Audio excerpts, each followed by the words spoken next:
Well, good morning, everyone. Welcome to another session of my virtual classroom series. And hopefully everybody can see me okay. I'm going to move this back over here. I'm not sure how to get rid of it, but I'm going to put it over there for the time being. But again, welcome. Thanks for taking time to be with me here today. My name is Peter Arthur, the last time I checked. Today, through Friday, we're going to go from 10 a.m. until noon, more than likely. It just depends pretty much on where we're at, questions, and things like that. So 10 a.m. till noon, we'll take a 10-minute break somewhere around 11, give you a chance to get up and stretch and do whatever you need to do. But we will be finished by noon Central Time or Chicago time today. I am recording the meeting, and it's going to be posted to our YouTube channel when I am finished with it. As I was saying earlier, this is actually the second time I've tried this. The first time I did it, everything recorded except for my voice, which doesn't make for a very good class. So we're doing it again. I do encourage questions. You know, this is a virtual classroom. You don't have to sit back and watch and listen to me ramble on. If you have questions, if there's something that's not clear, by all means, please ask, and I will answer those questions for you. You can also use the chat feature on your WebEx control panel up on the top of your screen there, and can ask questions that way too. So please, if there's something that doesn't make sense, let me know. Oops. This course is designed to be an introduction to our Machine Control Studio software. And I've already spoken to some of you. I know some of you have used it before. Maybe others haven't, and that's fine. There's no prerequisites here. I'm going to introduce some core concepts, and I'm also going to go off into some more detail on some of the more advanced things as well. But during the course, I'm going to demonstrate how to use Machine Control Studio software. Going forward, I'm just going to say MCS, to abbreviate it, to control and sequence the Advanced Motion Controller. And I also mentioned this before we got started here, but this is a carry-on to my AMC course that's already posted on our YouTube channel. And if you have watched that, or if you participated in the original recording of that course, what I'm doing here is setting up a rotary print station. All right. And one of the things with the Advanced Motion Controller that's a pretty serious requirement is you need some sort of a PLC to sequence the motions for the Advanced Motion Controller, as well as, you know, make adjustments to speed, position, distance, things like that.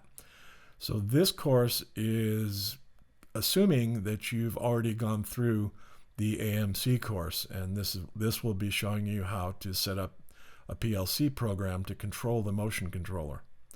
So the example project that I'm going to go over on Friday utilizes 3 of the supported development language. And those 3 are ladder, structured text, and sequential function chart. And I know, speaking for myself, and probably some of you too, the concept of ladder is pretty well known. I think that's probably the most popular development language for PLCs here in the United States anyway. Structured text, not so much. I think, you know, there are people that use it, and but it still falls second to ladder. But in dead last is sequential function chart, and I was one of those people. When I first saw it, I thought, oh, I don't know if that's a good thing. But I've since learned more about it, and I am firmly convinced that if your machine has any sort of sequence to it, in other words, I press a button, and then this happens, and then this happens, and then this happens, and it's a repetitive kind of a program. The sequential function chart is the way to go. And I'm going to be showing you what I know about that development language here on Thursday and Friday. So that's what I intend to do throughout the course. Today what we're going to get into is defining what this is. What is Machine Control Studio? What products of ours support Machine Control Studio? Also, our relationship with SSS and CodeSys. We're going to go through the IEC 61131-3 software model.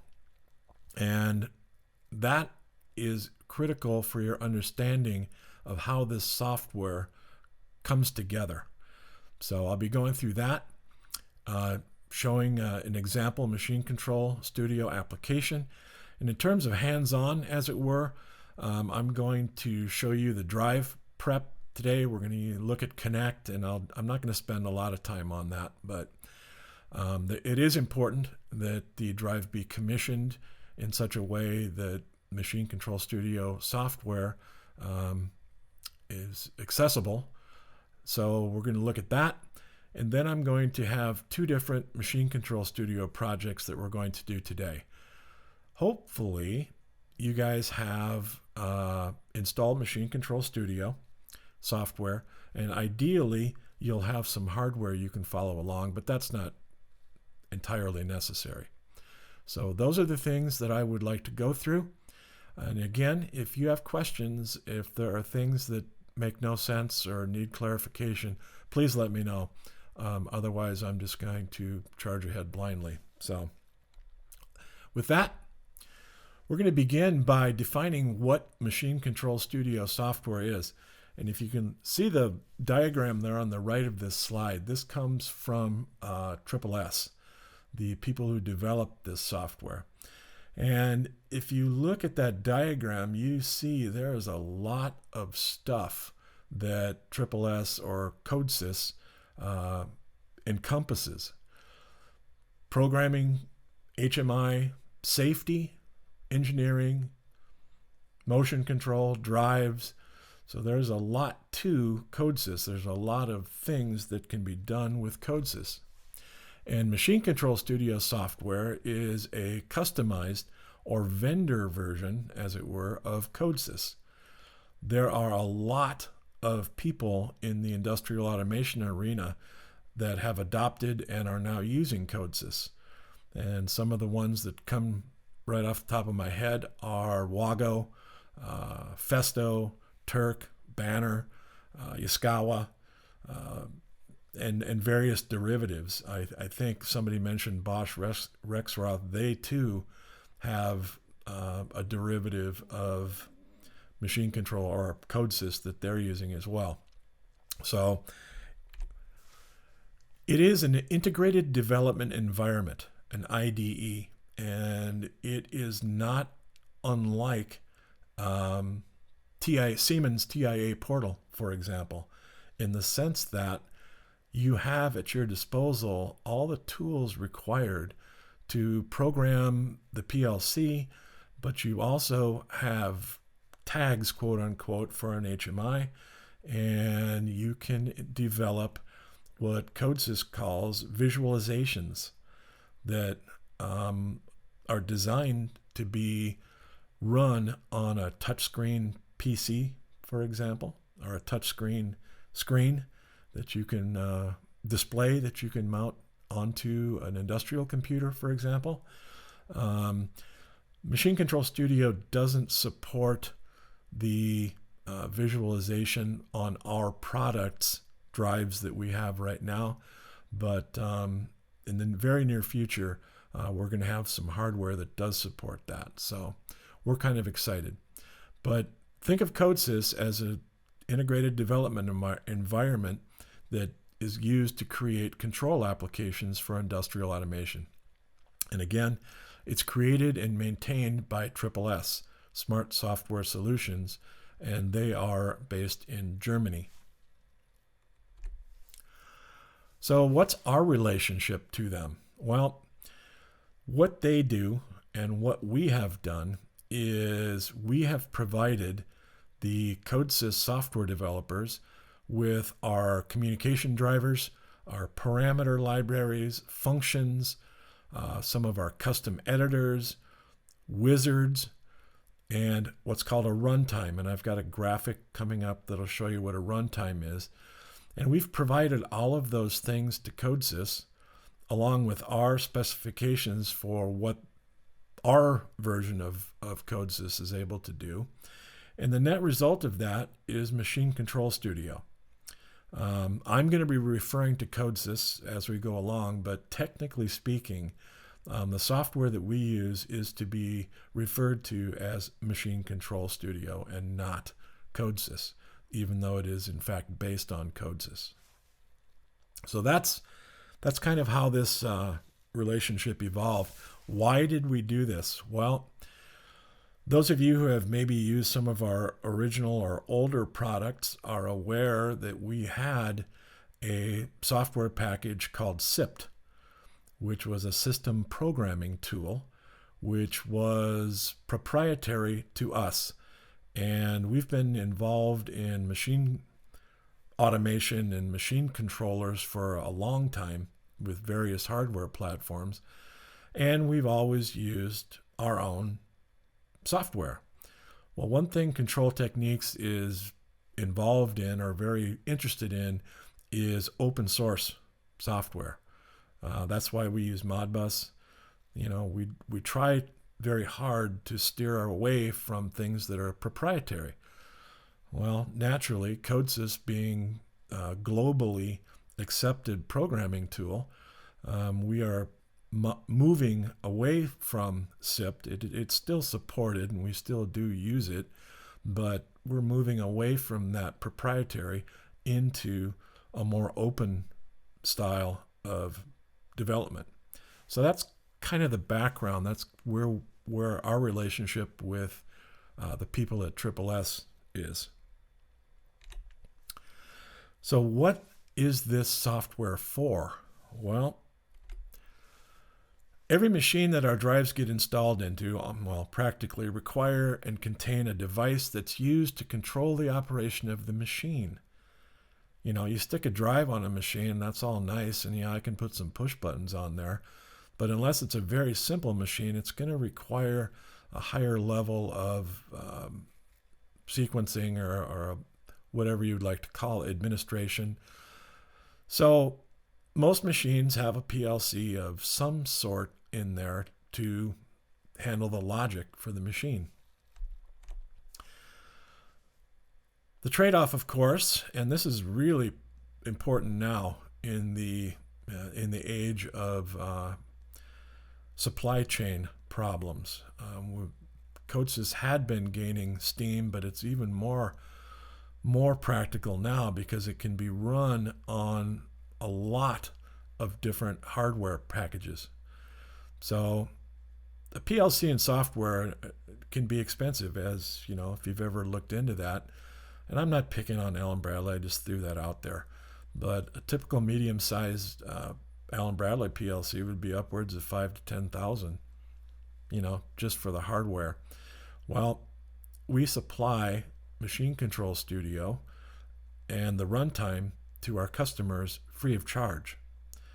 So, no, we don't have the name brand recognition that Allen Bradley does, but we do provide a viable alternative. So rather than invest in that traditional PLC, we offer you a chance to save some money. CodeSys runtime and the software is free of charge to you, by the way. We, Control Techniques, pays SSS a royalty for the licenses and things like that. So free to you, and we hope you'll find it good, useful. As I just mentioned, CodeSys is designed to run on a variety of controllers, and we're going to start with a little language here. And a controller is referred to as a device in the software, and you'll see that here in a little bit. CodeSys is designed initially to run on soft PLCs, computers, and that tradition carries on. Every device that supports CodeSys, including ours, must be capable of hosting and operating a runtime program. So I'm going to show a graphic here in a moment that shows what that looks like. The runtime program operates like a traditional hardware PLC processor, hence the term soft PLC. So the products that support CodeSys or Machine Control Studio, we have what are referred to as onboard drive targets. And they start with our older Unidrive M200, which has since been discontinued, but we still supply the M400. Wilbert is talking about using CodeSys or Machine Control Studio on the ID drives that you see there, drive and motor combination. Our partnership with KB, we kind of private labeled a KB G2 drive there for a little bit. I think that's probably been discontinued, but in terms of what you see on the graphic, the M400 and our Commander series drives, the C2 and 300, also support the development of a project on their onboard targets. And then our high performance drives, M6, 700, M6 and 700, and also our Digitax drives, Digitax HD drives, the M750 through the M753, and now the M754, which includes and built-in MCI 210. So those are the onboard targets that are supported. Then we have what's called coprocessors, which that term comes from the fact that the drives themselves all have processors, but then our MCI controller modules also contain a separate processor. So that's why they're referred to as coprocessors. And for the example that I'm using for this course, I'm going to be using an MCI 210. So there'll be more about that here in a little bit. We do offer industrial PCs. Those that you see there are the original version of the PC. There are new ones coming up that should be available probably January, February, somewhere in that range. They're in beta testing now, and we do have some larger customers who have been using them and are using them now. So we do offer a line of industrial PCs that support CodeSys. And we also offer remote I/O that supports, that is accessible by CodeSys, our Machine Control Studio. These are, it's the slice style I/O. It's much like Wago and things like that. But those are all of the hardware that can either be accessed by Machine Control Studio, or you can develop applications and use Machine Control Studio on. So pretty much everything we do. So how does this all work? Well, clearly you've installed Machine Control Studio software on your PC. So we're going to be developing your application on your PC. From there, what we're going to do is we're going to invoke, or we're going to access, what's called the CodeSys gateway. Now the gateway serves as the link between the development machine and the controller or device. So the drive, onboard target, the MCI 210, whatever your hardware is that you're programming or you've created an application for, the gateway lives in your system tray. And if you've installed Machine Control Studio, and I'll show you this when we get to that point, but there's a little icon down there, and you can right click on it, or you actually just hover over it, and it will say CodeSys Gateway Running, which is its default state. This, to put it in practical terms, is much like RS links. It serves the same function.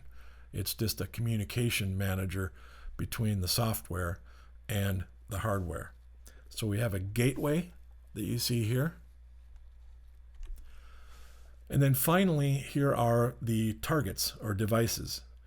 Now, these targets or devices that you see there all have the CodeSys runtime installed on them in a special reserved memory area in the hardware. So once and the runtime is what's used to execute the code that you've transferred. So from start to finish, that's the game plan. That's how we're going to set about creating a PLC program, and that's what it is, by the way, too. I'm not going to be talking about drives so much. I'm going to be talking about programming a PLC, because that's what we're doing. So that's in a nutshell, from start to finish, the process. Now, first things first, and I'm not going to spend a lot of time on this, but there is an order of operations for using Machine Control Studio, and the first thing you have to do is configure the host drive, whether it's a Digitex HD. In my case today, I'm using a Unidrive M700, MCI 210, Commander, whatever it is. You don't start by using Machine Control Studio. You start by using either the keypad, whatever, or Connect software in most cases to configure the drive.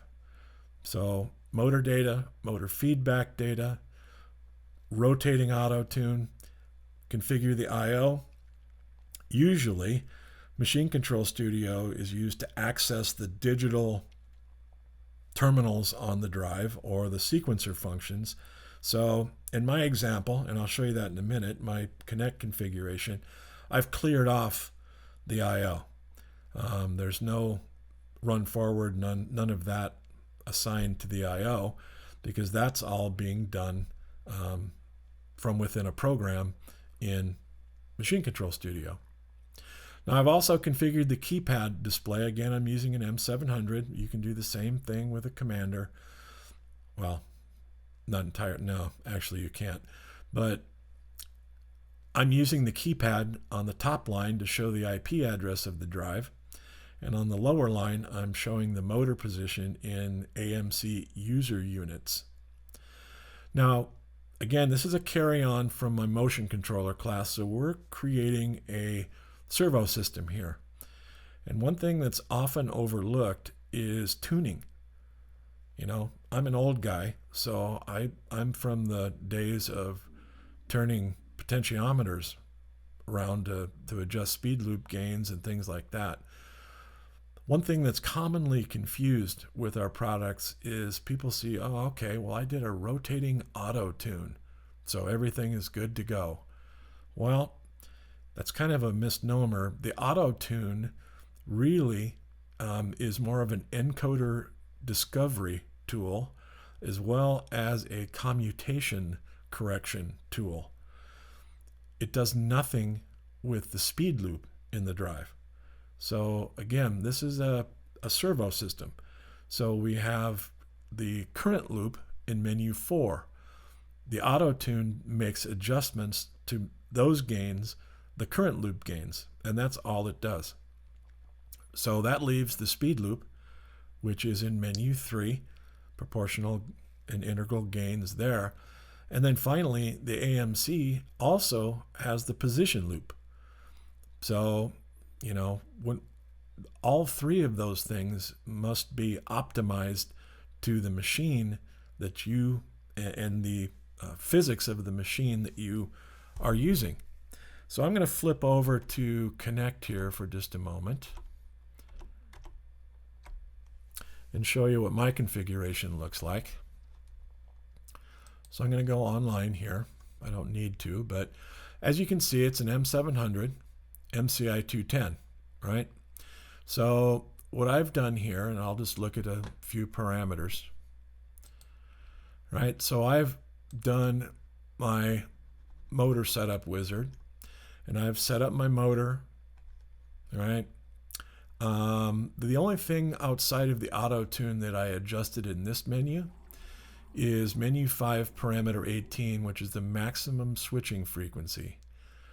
When you're using a permanent magnet motor, as I am, you should adjust the maximum switching frequency to 12 kilohertz. Why? Okay, well, two things. The main reason is that this parameter, the setting of this parameter, also affects the rate at which the current loop in the drive is updated. So 12 kilohertz, the maximum is 16. So 12 kilohertz is the suggested switch frequency for permanent magnet motors. So I adjusted that. And another thing I'll point out is anything that's highlighted in light blue, that's an indication that it has been changed from its default setting. So if you happen to go online and you see light blue, that means it's not at its default setting. But that's all I've done in this menu. The rest of it is the result of the rotating auto tune that I did. So that's menu 5. Menu 3 is where the speed loop gains are.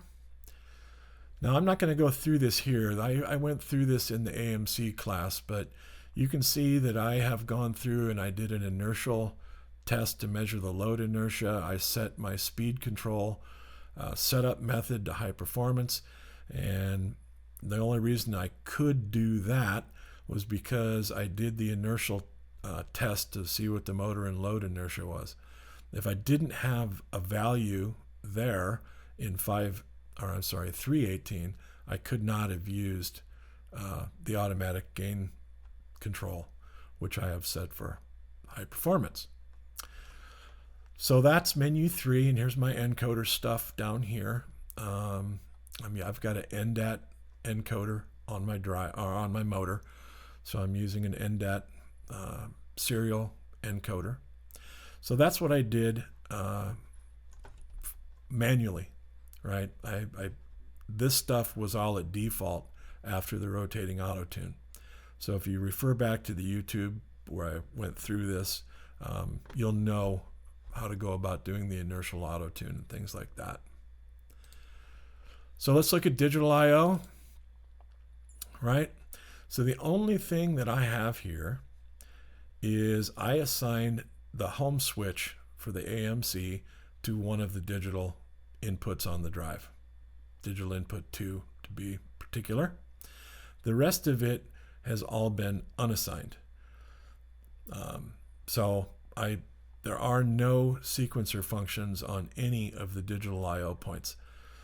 That's all being brought into the Machine Control Studio with the exception of the home sensor here. That's something that needs to be connected directly to the drive. And speaking of that, I've seen people try to run a home sensor for a machine into the PLC and then send it out to the drive via a field bus or something. That's never a good idea. The home sensor being the origin for mechanical origin for positioning, we need maximum response to that. So that's why it's assigned right to the drive. So that's all my digital I/O that you see right there. Then let's see, I went in here.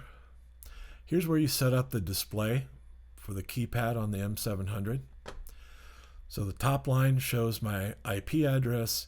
The lower line is menu 33 parameter 4, which is the AMC motor position in user units. I've also gone through and stopped. There is no program on board. There's nothing saying that you can't do that, but I can't see a good reason why I would want to. So I went through and I cleared off the onboard program, and then I left it in stop. So there's absolutely no chance of the two programs fighting one another, the program in the MCI and the program onboard fighting one another. So those have both been disabled. And then the rest of it is AMC setup. I'll just briefly look at that. AMC general setup right here. Here's my scaling. My motors is set up in rotary units. So I have 360.000 degrees, per one motor rev. So that's how I've got my scaling done here. And I've also set up a rollover limit too. It's a rotary positioning table, so once I get to 360 or 0 degrees, I don't want to go to 540, 720, whatnot. So the position's going to roll over every motor revolution. So that's in a nutshell what's going on with AMC. And when we get to my final project here on Friday, I'll of course be using all of this. Does anybody have any questions so far? Are we doing okay? Am I the guy that has to do the, let's see, where are you? Here you are. You guys can unmute yourselves, correct?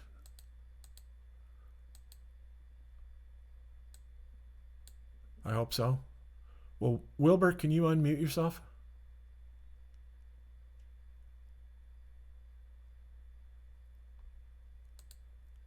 Wilbur, you can't. Can you unmute? Okay. Hopefully you guys can ask questions. Alex, if you have something to say, shout out. But I think you should be able to unmute yourself. All right. So that's how I've got my drive set up. Right? So the takeaway there, configure the drive first. Make sure the drive and motor combination work well. All right. Alex raised his hand. Let me see. Oh, really? Cannot unmute myself. Wow. Oh, okay. My mic doesn't work. Well, yeah, I get that. Really? Why can't you guys? That's weird. Well, let me see here.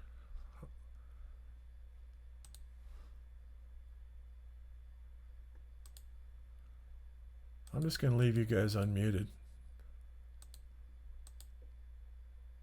Unless somebody's noisy.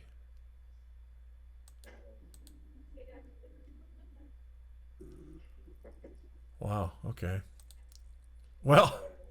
Now I'm able to mute and unmute myself. You are? Yeah. Beautiful. Good, good. All right. Well, going forward, questions, somehow raise your hand. I can see that. Shout out. Just let me know. All right. So we've got the drive set up. Now, let's go Machine Control Studio.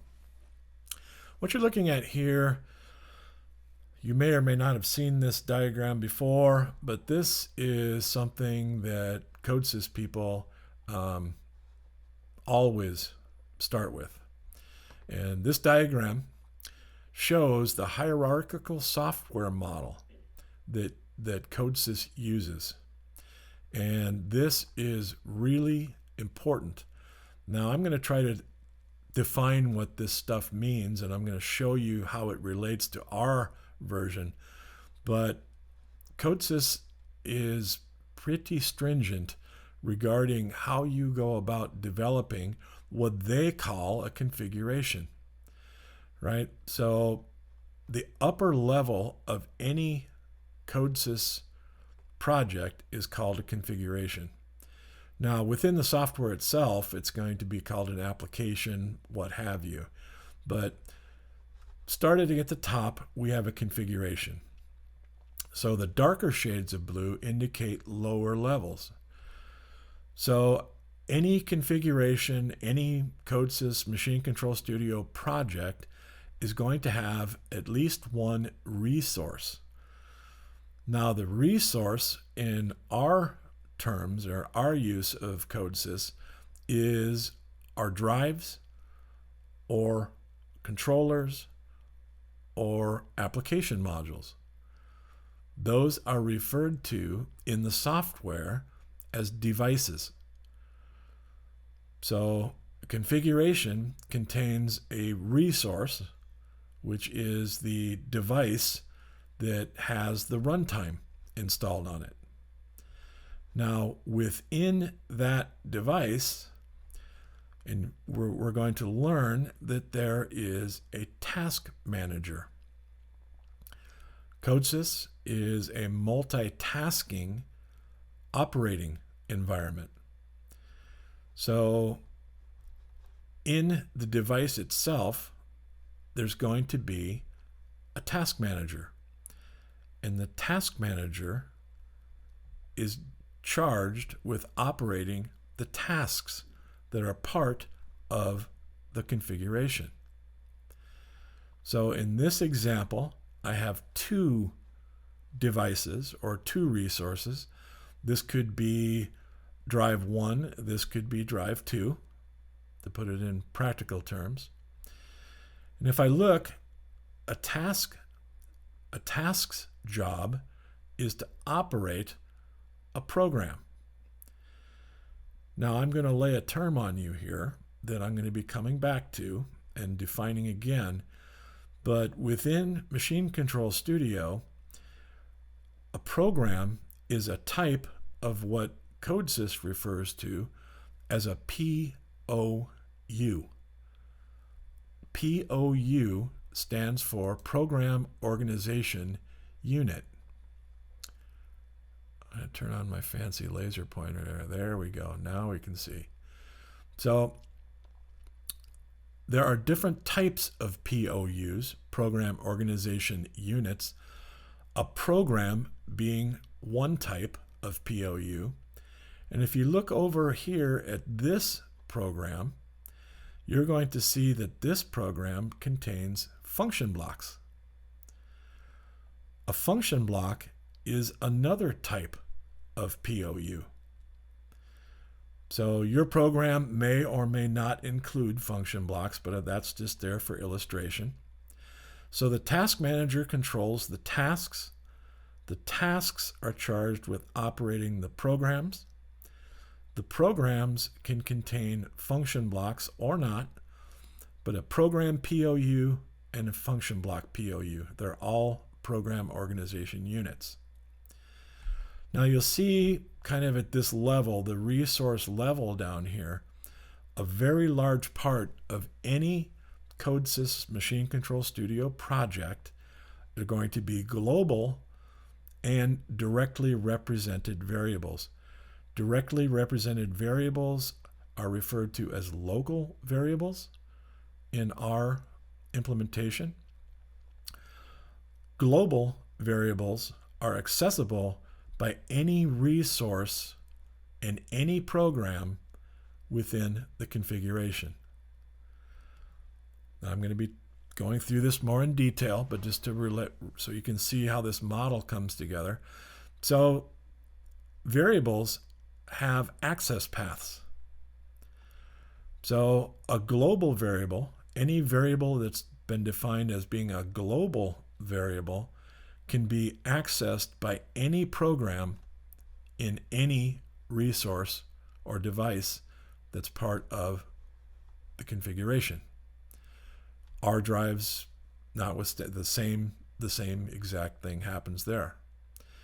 So this particular variable has been declared with a scope, which we're going to go through, of an in-out, as indicated by the lines going to the access path. It's input and it's also output. Same thing over here. So function blocks, programs, and this particular program has a function. A function is the third type of POU. So a POU can be a program, it can be a function block, or it can be a function. And we're going to go through all of those things during this class.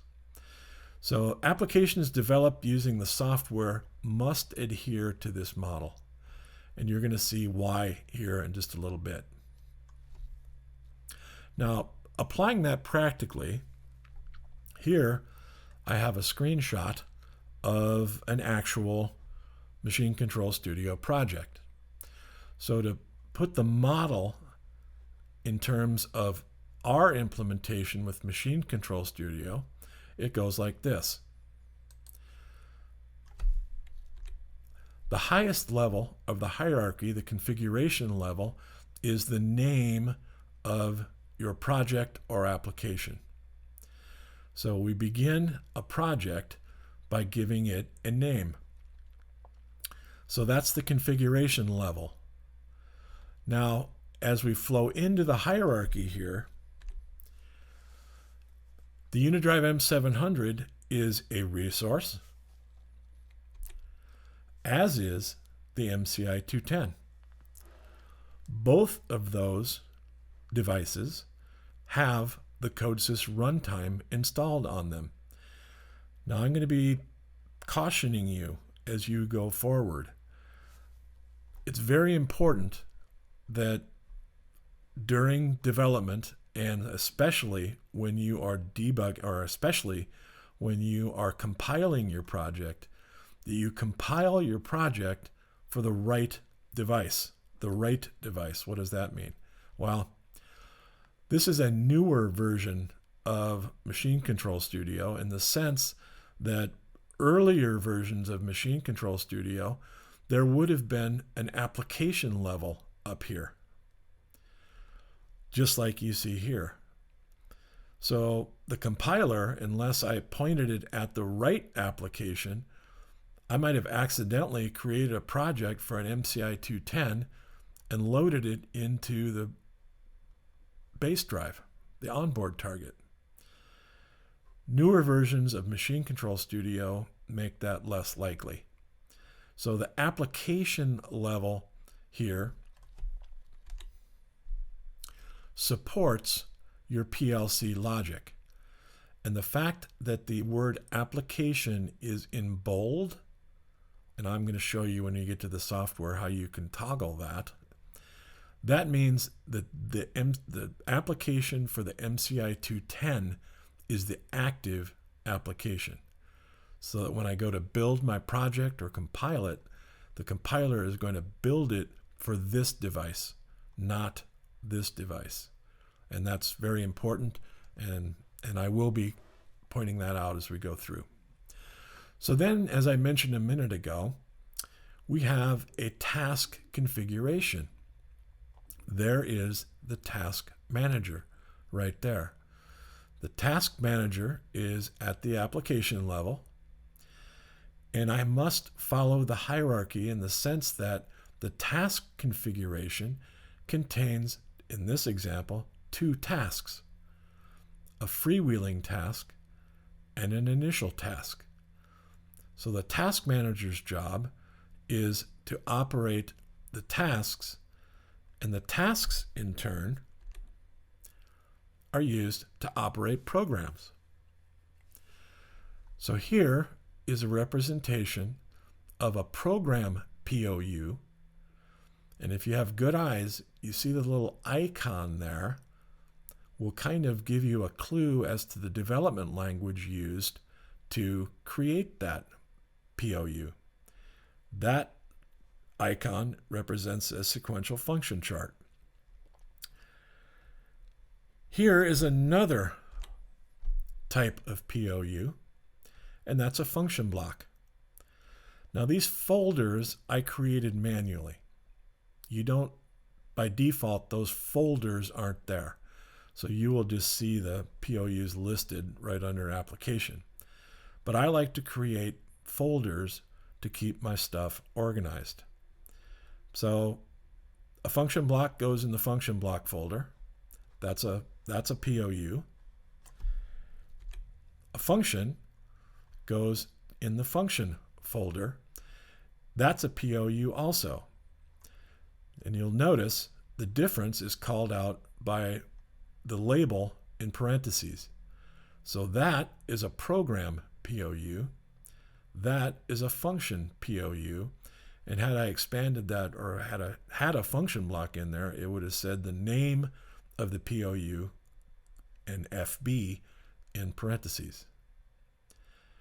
So we have Task Manager, Tasks, and POUs. So that is how that 61131 model is applied using Machine Control Studio. And what I mean by the hierarchy must be followed is I cannot add a task to the application. I can add a task to the task configuration. I cannot add a POU to the task. I cannot add a POU to the library manager. So you must follow their hierarchy when developing your projects, which I'm going to demonstrate. So here is the Machine Control Studio IDE, right? So this is a configuration that I've put together, and this is not how the software is going to look when you first start, but this is after you've created or got an application going. So the windows that you see here, of course, up on top, you have a menu bar. You know, like any Windows program, you're going to have a menu bar. Underneath that is an icon bar. And the icon bar contains shortcuts to menu items. Very standard. That's kind of a standard software interface. Now, under the icon bar, there's going to be a toolbox. And the reason there's nothing there now is because I have a POU. I'm developing a program POU here, but I'm using structured text as the language. Well, how do you know that? Well, that little icon that you see there indicates that that is structured text. The reason there's no toolbox bar with little icons is because structured text, well, there it is. It's a blank sheet of paper. Had this been a ladder diagram, for example, there would have been icons in the toolbox bar to insert a coil, a set, reset, contacts, you know, your typical ladder tools. So depending on the development language that you choose will determine the contents of the toolbox bar. Over on the left, you see a view where I have nested two tabs. I've got the devices view on the devices tab down here. The device, of course, being the devices that are part of my configuration, the Digitax and the MCI 210. So I've got devices view. Then if I click on the POUs tab, I've got a POU view. Now I'm going to be going through these and explaining what these are used for and what they are, but know that when you start a project and unless you change things, you're going to see POUs and devices. You're going to be working on the devices view more than the POUs view, but understand that there's two tabs there. Right? Now, this is the main programming window. And this will have changed to reflect the development language that you have chosen. So as I mentioned, this is a structured text editor. So it is literally a sheet of paper with line numbers, right? So you're going to be developing your program using this view. One thing that's always part of any CodeSys POU is this variable declaration area, right?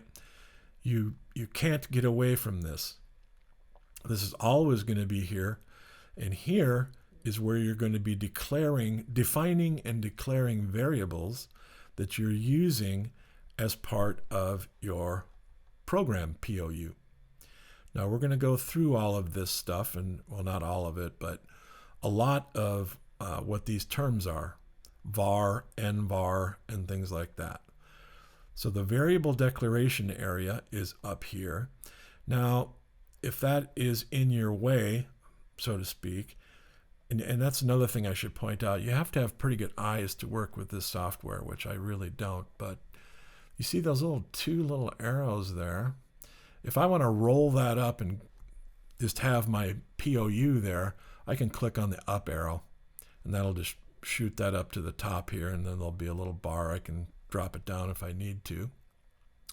The other thing is you can zoom, right? So with text, it's not a big deal, but if you get into a complex ladder or a sequential function chart or a continuous flow chart, what have you, sometimes the diagrams, the graphics get to be pretty large.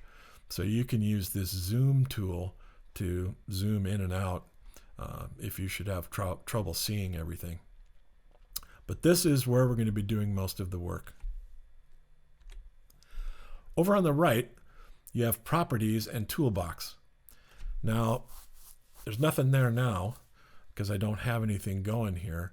But if I were using a ladder diagram here instead of text, in the toolbox, I would have icons that represent, coil contact and things like that. I'd have them over here too.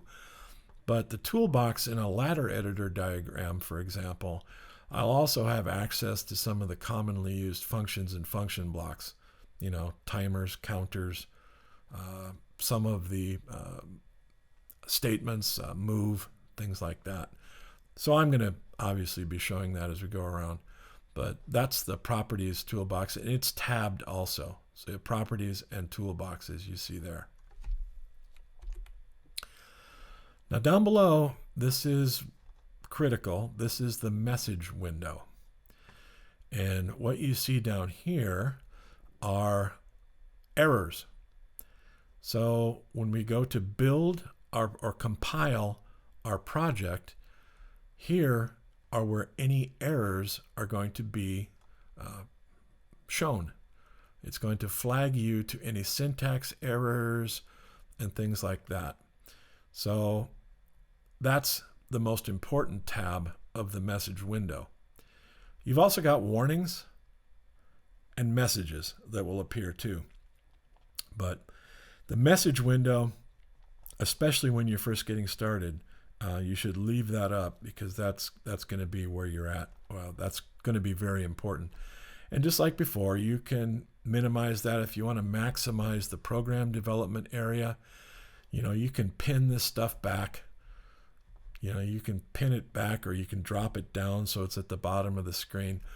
The fact is that all of these things are infinitely customizable. You can drag and drop, move them. You can put windows wherever you'd like. I don't recommend doing that until you get a little more comfortable because you could inadvertently hide something that you need. But that's the interface for Machine Control Studio.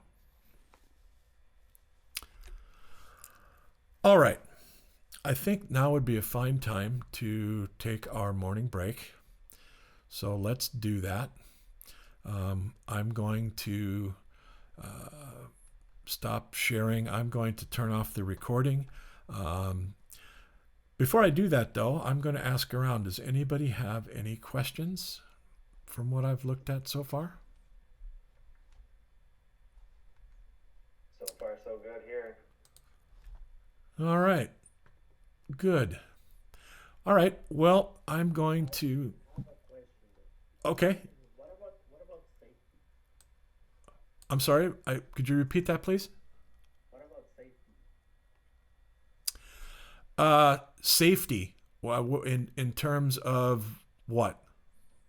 For the tracks, for example, in Russell we have the option to do network safety. We have a safety controller.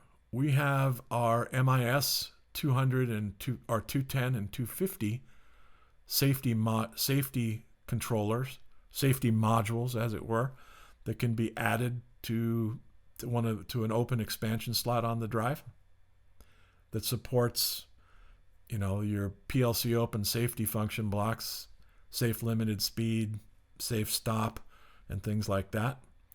But that's a separate program. That's a separate interface, and doesn't have anything to do. So I'll repeat that question. He was asking about safety, and there isn't any machine control studio quote unquote safety that's part of CodeSys. CodeSys has their own safety functions, but we don't implement those in our version of Machine Control Studio.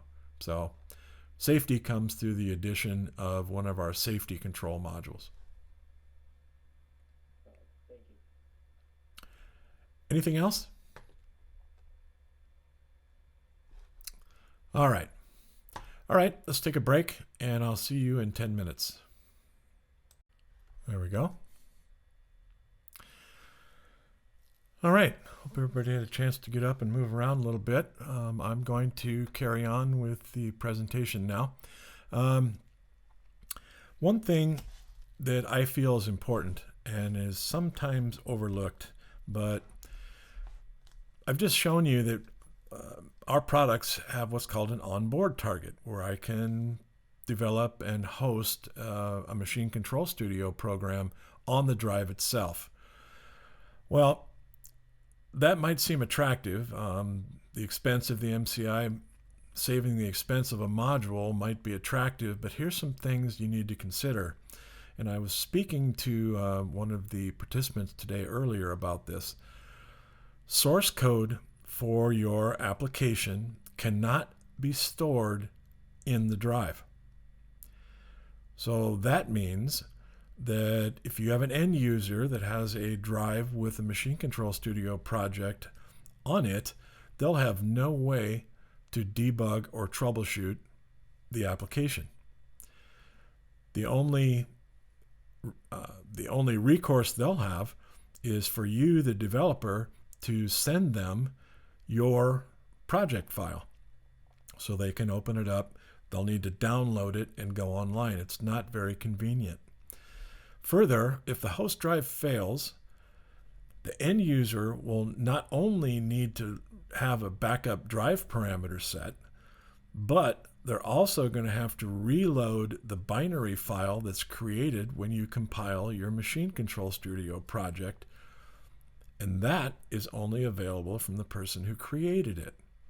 So yes, the onboard target can be convenient and it can be less expensive, but I keep track of all of our tech support guys and tech support calls, and we don't see it a lot, but when we do have end users call and say, hey, I need to get in, I need to do this, do that, that can be a problem.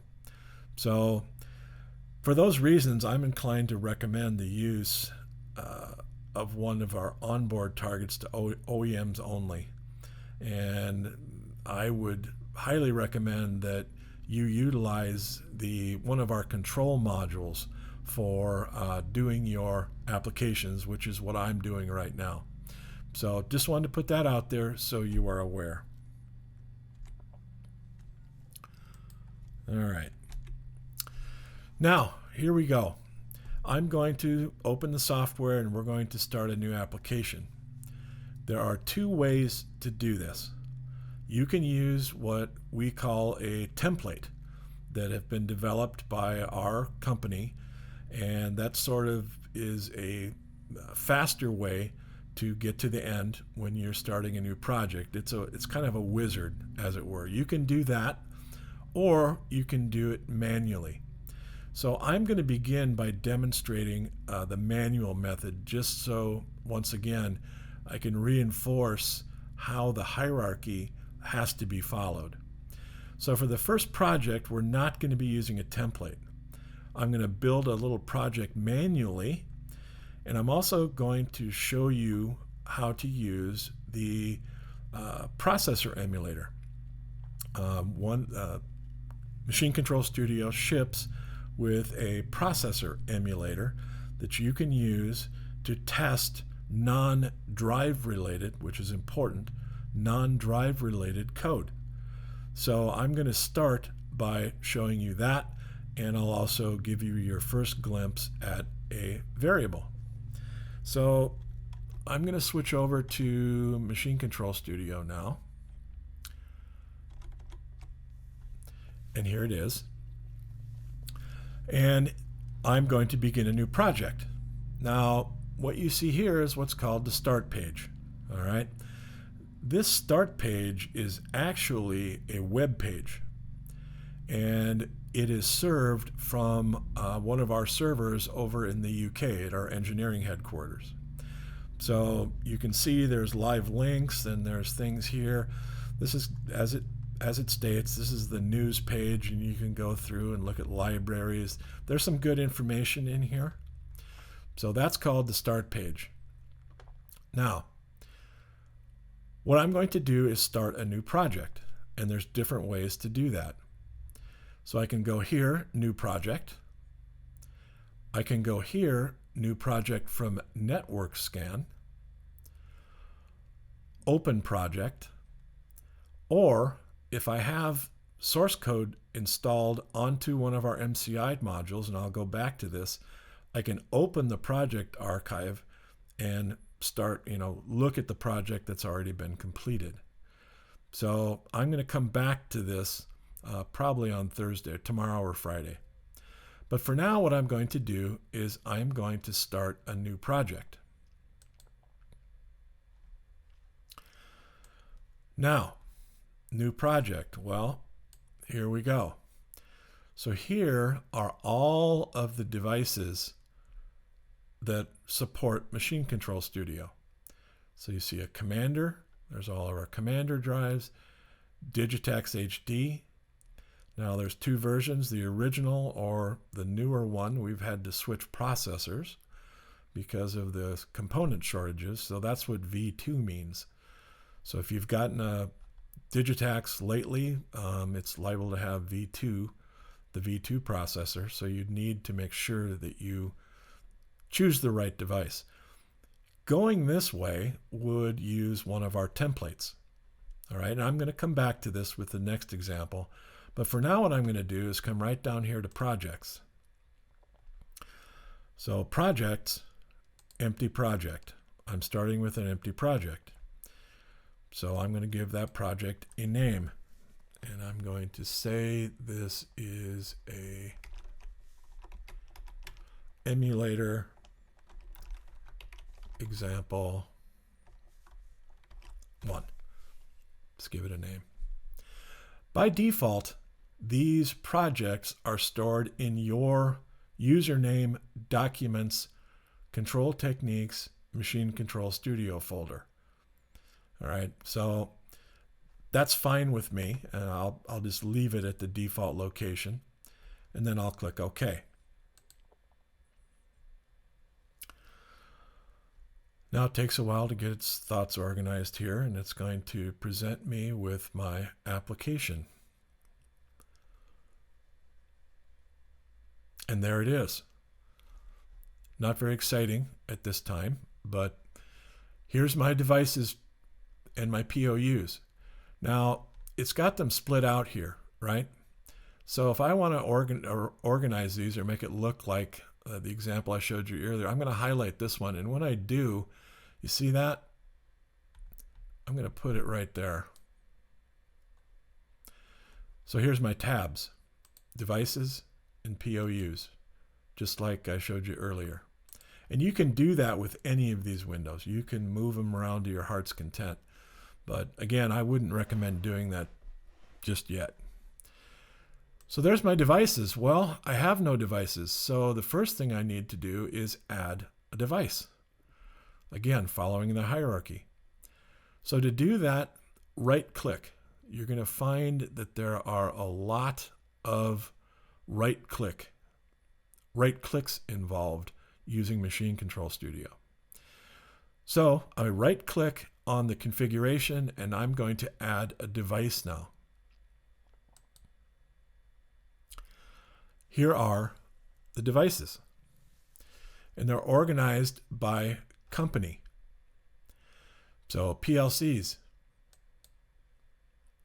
right? all vendors. Right, so here's our old stuff, Emerson Industrial Automation. There's Control Techniques, Backhoff, blah, blah, blah, KB.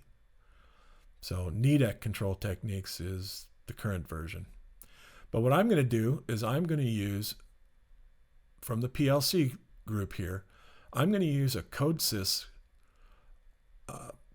Control Win V3 right here. This is the PLC processor that lives in your system tray, right? So I'm going to select that as my device, and I'm going to click Add Device.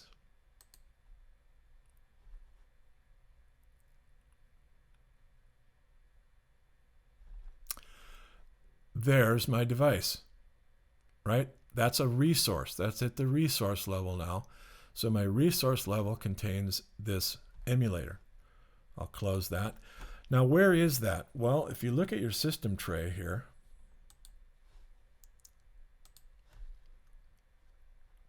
come on now. Too much stuff open.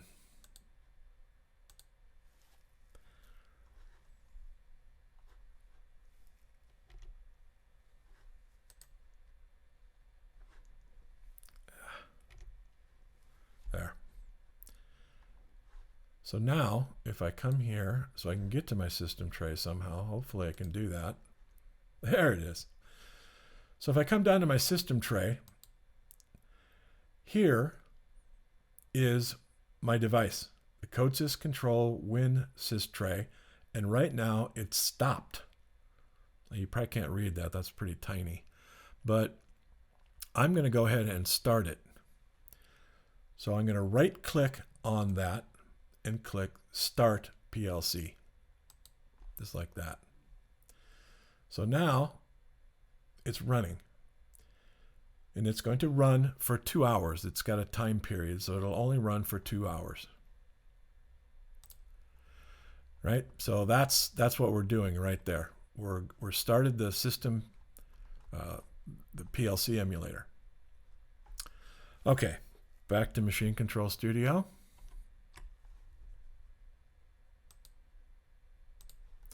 There we go. So there's my device. Now, the device contains PLC logic, and that contains a single application.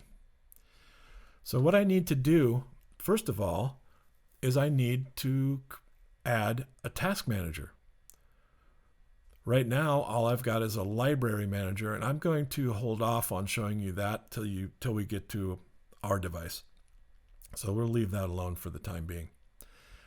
So once again, I'm going to right-click Application. Now what I'm going to do is I'm going to add an object, and I'm going to add a task configuration right there. And I'll leave it with its given name, task configuration. I'll click Open. So here we go. Now another thing I should point out is when you see red squiggly lines like that, that's never a good thing.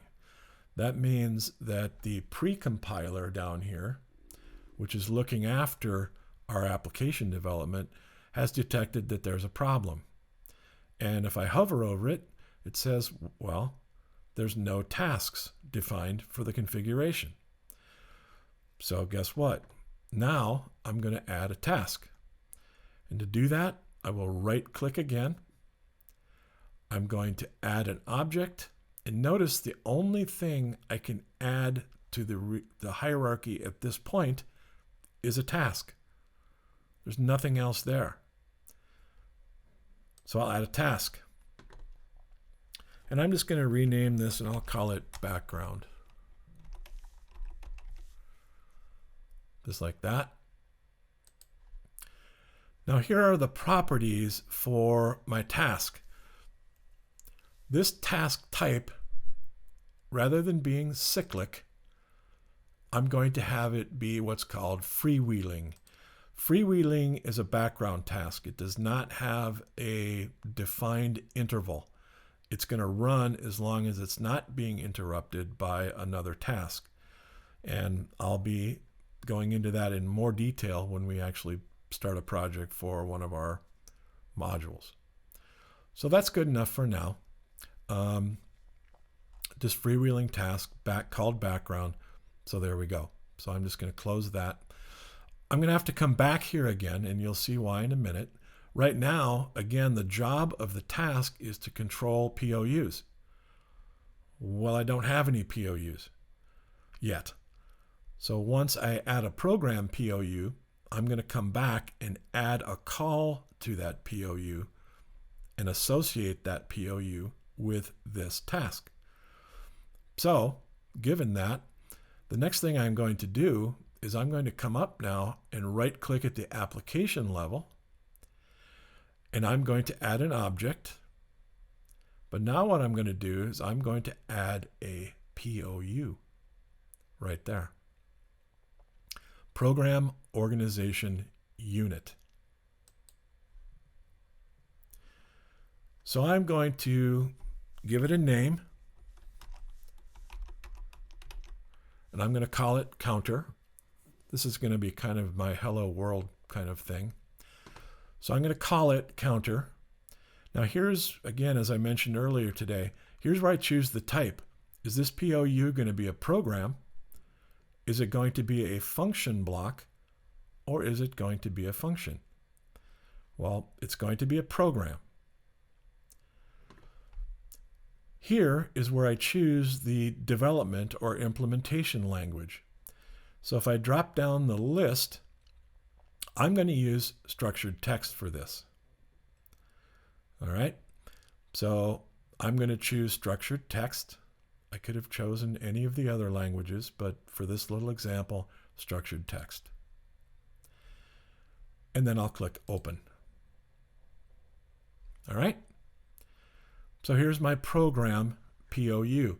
And again, there it is. And PRG indicates that is a program POU, and it's developed using structured text. Now, before I forget, I'm going to go back to the task configuration. And now that I've defined a POU, I'm going to add a call to it. So when I do that, here's another thing we're going to be focusing on. This is called the input assistant. So right now I don't have much in my configuration, so I'm going to look for a program and I'll expand application, and there it is. Right? So that's what that POU is now going to be under the charge of the freewheeling task. The freewheeling task is going to operate that POU. So I'll close it. Now we'll develop our POU. So up here is the variable declaration area. And again, if that's in your way, you can do this or do that. If you don't like this, you can either pin it down there, float, hide, whatever. I'll pin it so it's out of the way. Now it's down here. So I'm going to put it back for initially, but you get the gist. You can do this. So let's build an example POU. I'm going to make a little counter here. So the first thing I'm going to do is I am going to include a line of code. And all I'm going to do here is I'm going to say my counter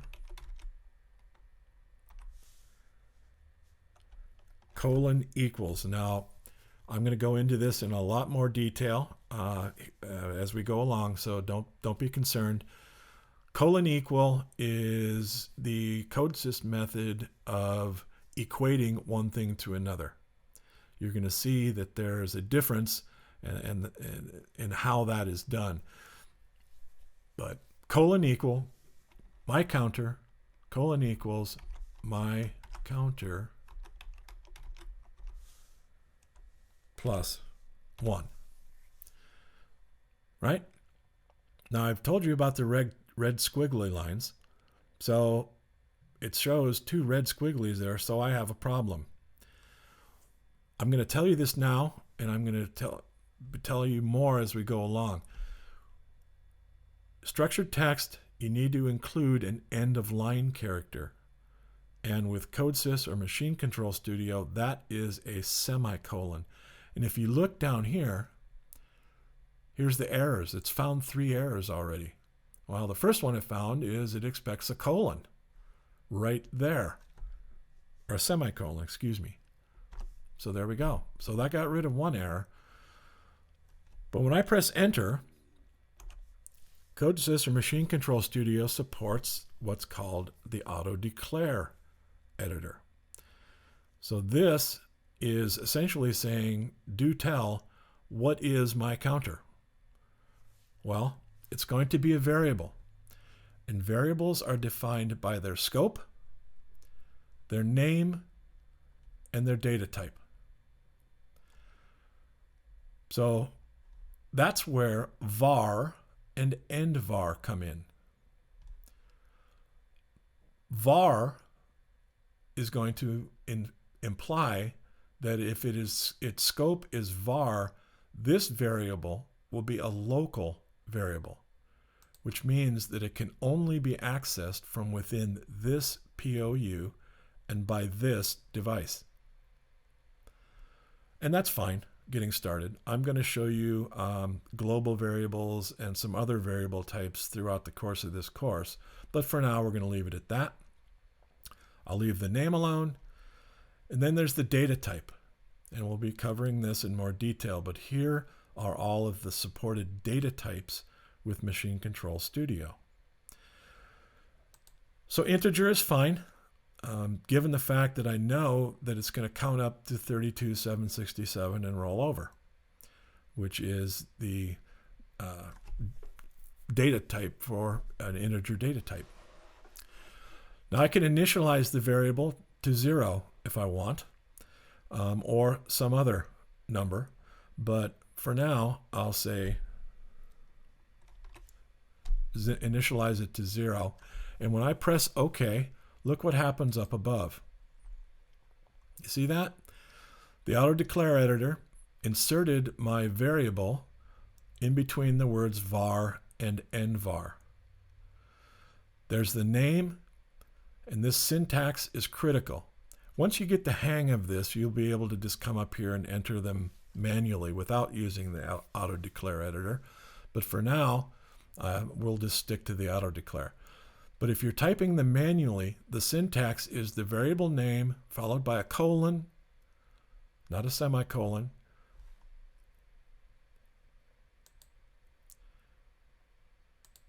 there. Now you can see it a little better. Colon followed by the data type, and if you initialize it to something, then, as I mentioned a minute ago, the colon equals 0. So the initial value is going to be 0. So that's my first instruction, or my first statement, excuse me. Next, I'm going to add an instruction. I'm going to add an if here. So what I'm going to say is if my counter, now here is a differentiator. I want to compare my counter to a value, a constant. So I'm not going to use colon equals. I'm just going to use equals. Actually, I'm going to use greater than or equal to 10,000, then, and when I press enter, it automatically adds the end if for me. So if my counter is greater than or equal to 10,000, then my counter colon equals 0. I want to reset it. Semicolon. End if. So to get started, that's going to be what we're going to do. The point is to show you how to use this emulator, and also some of the syntax involved in creating your first POU. So it's a simple counter. Now the next thing I need to do is to compile this project. All right. Machine Control Studio outputs binary code, which means it is not human readable. So what I'm going to do here is I'm going to come up to Build, and when I use Build or press F11 or this icon here, it's going to compile and check for syntax errors. Well, good for me. No errors. That's what you want to see, right? So everything is checked out.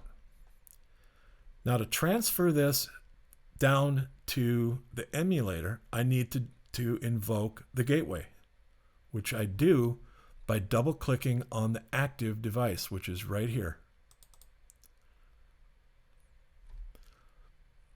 Right? So here we go. There's the gateway, there's my PC, there's the gateway, here's my computer. Right? So the device here, I'll scan network. Oop, I don't want that. I don't want to scan network. That's the path. So let's do this. Let's go to gateway. Like so. Communication settings. So now what I'm going to do is I'm going to come up and to transfer this down to the hardware. I'm going to come up to online, log in. There's no download. They don't use the term download. It's log in. So it says, no, do I want to set it? Yes, I do. There. So there's my gateway. There's my computer. It's green. So the path is formed right there. We're going to do the same thing, same type of thing with our MCI module and drive here in a moment. But that's how we get to the emulator. So now that the path is defined, then I'm going to online log in. Now it tells me the application does not exist on the emulator. Would you like to replace it? Yes. So now it's transferring my code down to the emulator, or the processor emulator, which is running. And across the bottom of the screen, it says my program is stopped.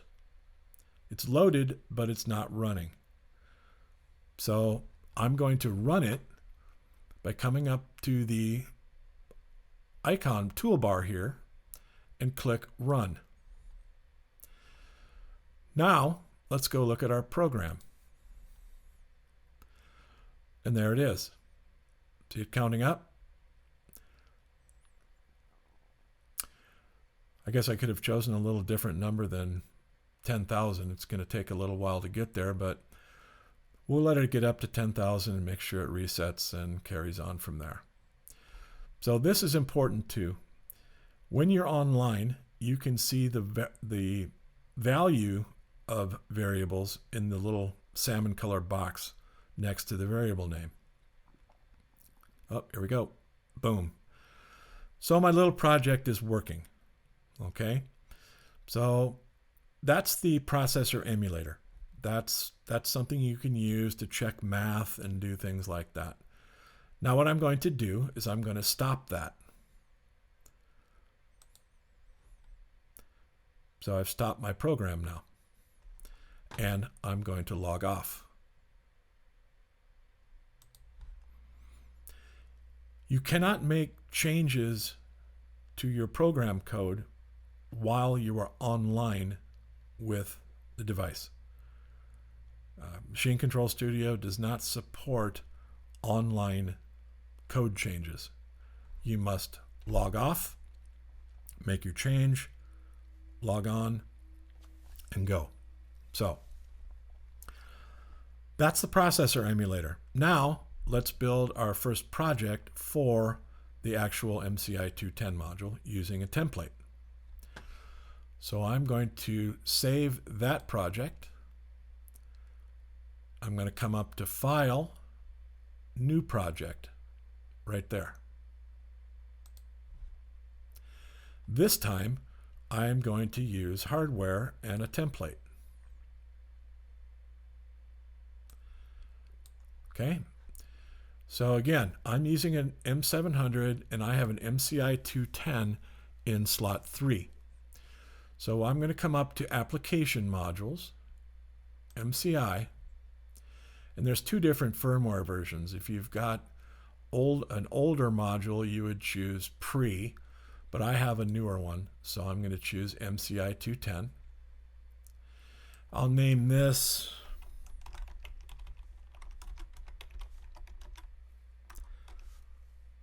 Class Example 2, and I'll leave it in the same folder. Now here is the template that I was referring to. So, or the wizard. So the first thing it wants to know is, what's the parent drive? Well, in my case, it's an M700. So it could be any one of those, and it is important that you choose the correct one. If I had a new drive, I would choose this one. But I have an older drive, so that's the one I'm going to use. Which slot is the module fitted into? Well, in my case, it is slot 3. If it was somewhere else, I could choose that. Now, the IP address. Well, I'm not going to worry about that. I don't have an IP address for my MCI 210 module, so I'm just going to leave that alone. Next, it wants to know about the tasks. It automatically added the task configuration, but here is where I could add tasks.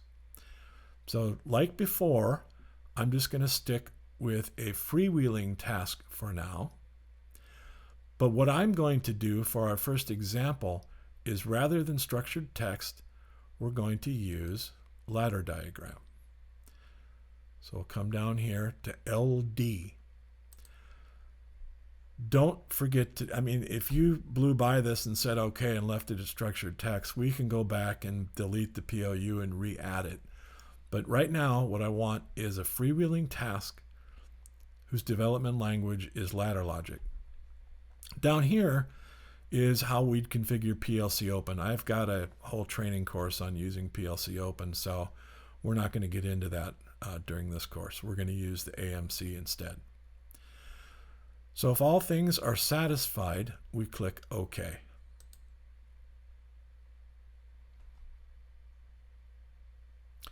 And now we have the framework for our new application. So the advantage of using the wizard is that it automatically puts the correct components of the application at the right level of the hierarchy. So for example, here's my freewheeling POU of type program, and the little symbol indicates it's done with ladder. All right, there's my MCI 210. That's the active application. So let's open up the ladder editor now. And I'm going to flip back over and let's see, we've got to that part there. Okay. So in this project, we're going to create a freewheeling task. We did that. We're going to do that. So we're going to, a simple POU that's going to check the safe torque off status of the drive, which is menu 6 parameter 29. And you know, I should point that out too. When you're getting started here, and unless you are familiar with the 1,000 parameters in our drive, which most people aren't, it's a good idea to keep Connect software open and just use it as a parameter reference, right? So what I mean by that is, I'll go to Connect here, this help over here, all right? So I know I want something in menu 6. Well, let's see, what is that? There it is. So if I go to 629, oh yeah, hardware enable. There it is. So it's good to keep connect open in parallel until you get more familiar with our parameters and things. So here we are back at Machine Control Studio. Here's the ladder editor. And once again, the top part of the window is the variable declaration. It's always going to be there. But here is our ladder right here. Right? So this is not called a rung in terms of Machine Control Studio. This is referred to as a network. Now, one of the things that I could show you how to do so it would appear more like a traditional PLC is if you come up to the Tools, Options. Here we have the options for all the different areas of CodeSys / Machine Control Studio. If I come down now to the FBD function block diagram, ladder diagram, and instruction list editor right there, it's tabbed. So what I like to do is I like to show an operand comment, and I'll explain what that is in a little bit. I'll show a symbol comment as well. We do not support memory addressing with Machine Control Studio, so there's no point of showing that. You could change the font, you can do whatever you would like there. But I want to come over to the LD right there, the ladder diagram tab. Specifically, the behavior, the default network content is empty. Well, that's what we just did. There's nothing there, right? But if I come in and add contact and coil,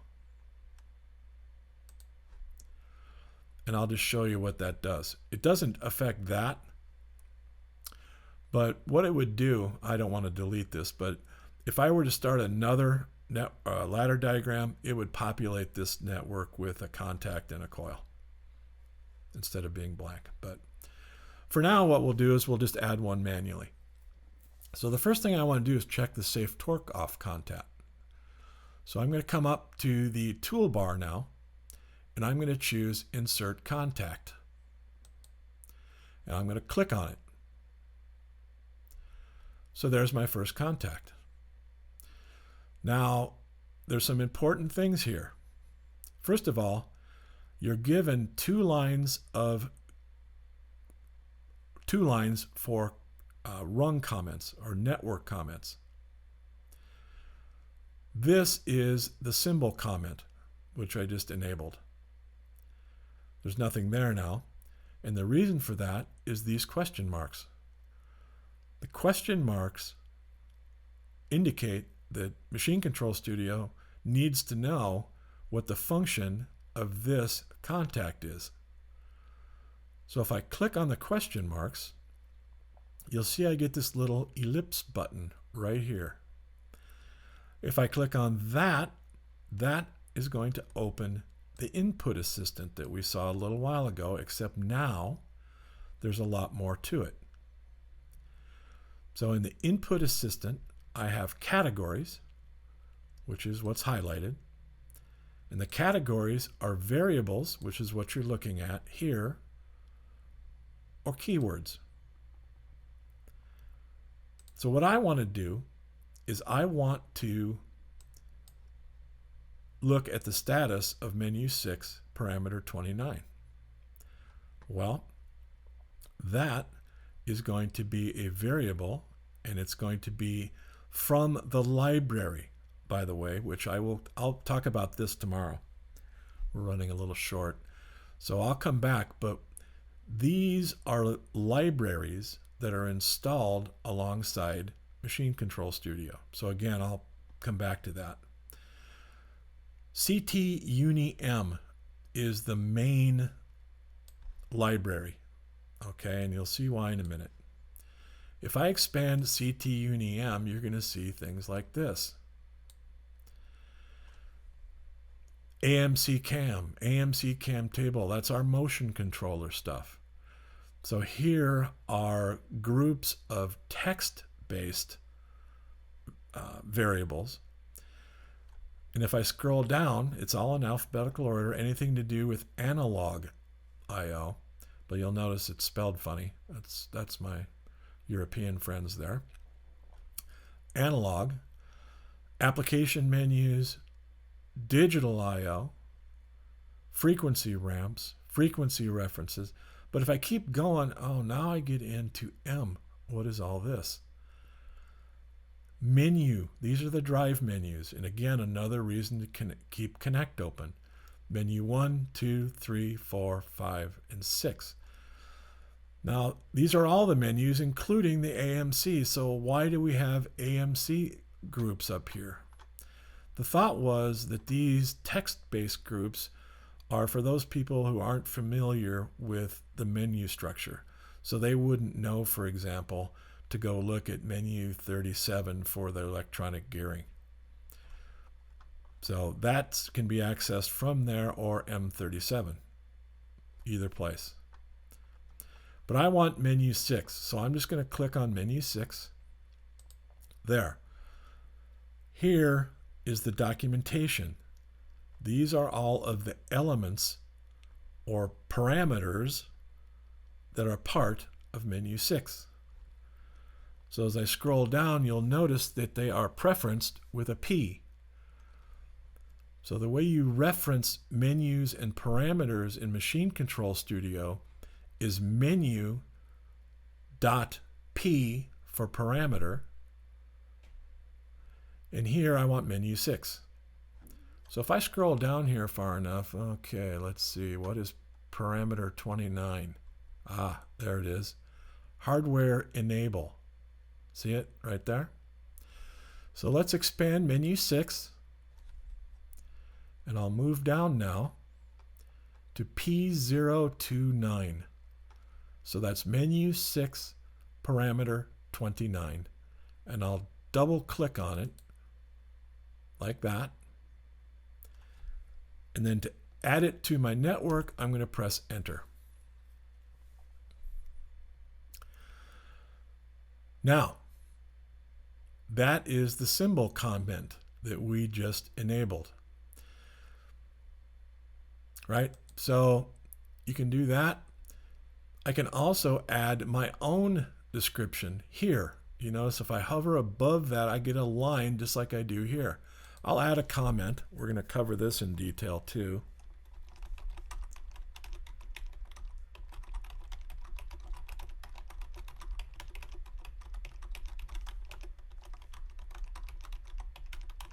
Or something to that effect.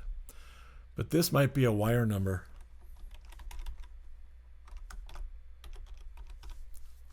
Something like that. So there's our first contact. So what's supposed to happen if that's on? Well, let's look. Check the status. Got it. If it's closed, then we're going to enable the drive using menu 6, parameter 15. So the coil is going to be menu 6, parameter 15. Now to add the coil, you'll notice from the toolbar here, I've got that highlighted, right? That's highlighted. Well, here's my coils. Notice that they're ghosted. I can't add them right now. The reason for that, and again, getting back to the good eyes part, this is the insertion box. Insert elements here. So when I click on that, now my coil becomes active, and I'll just click on it to add it. Once again, question marks do tell what is the function of that coil. Well, let's go define that. Now this time, and I'm not purposely jumping ahead or anything, but this time, rather than use the input assistant, I know that that's menu 6, parameter 15. So I'm just going to enter that directly. M, following the protocol, M06. Now when I press dot, here's another nice feature of CodeSys, and that is the ability to look at all of the members of that particular menu using dot notation. So here they all are. So I'm going to scroll down to P015. And if I don't know what that is, I can click on it. You see, and I get help right there. Double click. And once again, to add it to the network, enter. Boom. So there we go. Now, we're running out of time. I will pick this up again in the morning or tomorrow during tomorrow's session. But what I'd like to do is end today. I'm going to save this project. And I will ask for any questions. Does anybody have any questions for me?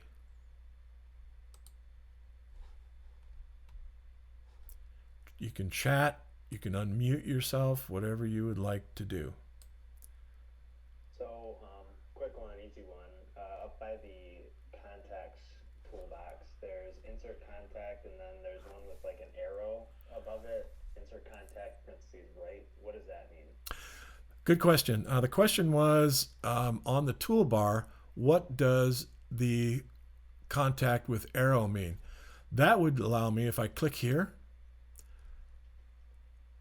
it adds a contact to the right. See that? Okay. Right?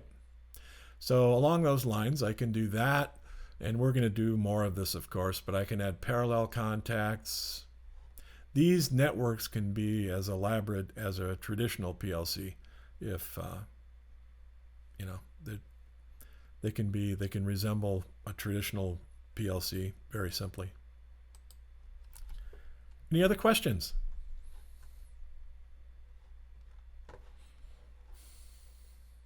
Wilbert, you have your hand up. So on the where you were showing all the tags, Yes. I know on the descriptions, like that one for example says get, but some other says get and set. That means you can write and read the tag. Could you run that by me one more time, Edgar?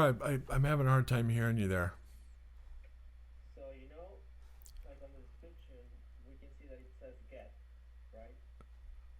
Oh, Some here? other Yeah. ones, Mm-hmm. some other ones have get and set.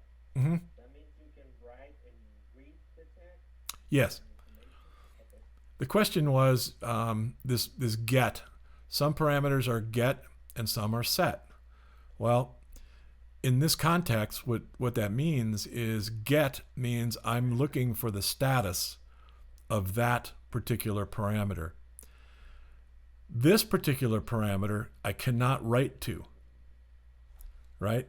So if I come over here now, that's a getter and a setter. I can read and write to that, right? So that's what the terminology get set means. Anything else? Any other questions? Chats? I don't see any chats. Let me open up the chats. Chats. Okay. Oh, Wilbert, you're not able to unmute yourself. Sorry. There you go. Sorry. Are you there, Wilbert? Hello, am I audible now? Yes, you're audible, sir. Okay. Okay, yeah, thank you. Yeah. The question I had, it was kind of from earlier, and I think I know the answer. Maybe it's more of a comment, but when you were mentioning that you cannot save these programs in the on-user drive or onboard program, Right. I think I recently ran into this issue. I would say a week and a half ago, maybe. Okay. I was out at a customer site and we developed a program that we sent out with our drive and motor probably about 5 months back, and the customer just now got to it for unrelated reasons.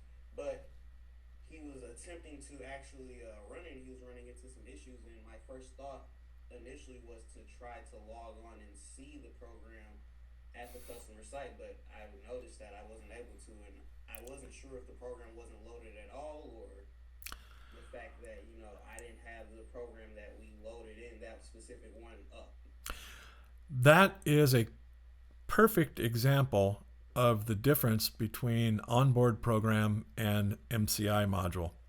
You're exactly right. Yeah, the only way that the end user would have been able to see what's going on is if you provided him with your Machine Control Studio project, so he could have logged in to your controller or whatever you were using to see what's Right. going on. So the resolution I had was just to reload the latest version of the program that was written, Mm-hmm. and from there I made sure it's all placed in my documents or it's stowed away. But I also, like you said, I provided that for them, that way remote support could be available, because I believe they have the software as well. Yes, and that's exactly what they would have to have, the software. They would also have to have your code or your project, not just your code, but your project.